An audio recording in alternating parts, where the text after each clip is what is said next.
ஸ்கார்லெட்ன்ற இந்த ஒரு ஸ்டிங்ரே பார்த்தீங்கன்னா 8 வருஷமா நார்த் கரோலினான்ற ஒரு நாட்டில் பார்த்தீங்கன்னா ஒரு அக்வாரியத்தில் தனிச்சு விடப்பட்டு இருக்கு. 8 வருஷமா அது கூட எந்த மேல் ஸ்டிங்ரேவும் இணையவே இல்லை. அப்படி இருந்தும் ஒரு நாள் அந்த ஸ்டிங்ரேக்கு மேலே ஒரு கட்டி இருந்திருக்கு.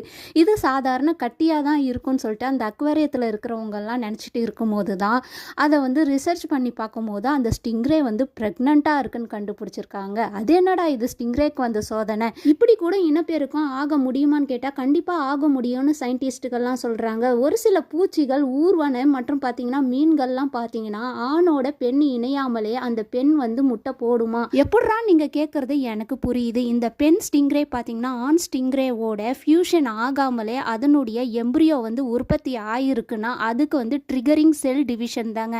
அதாவது அதனுடைய செல்கள் ஒரு வகையில் ட்ரிகர் ஆகி தான் அது ப்ரெக்னெண்ட்டாக இருக்குன்னு சொல்லிட்டு சயின்டிஸ்ட்டுகள்லாம் சொல்கிறாங்க.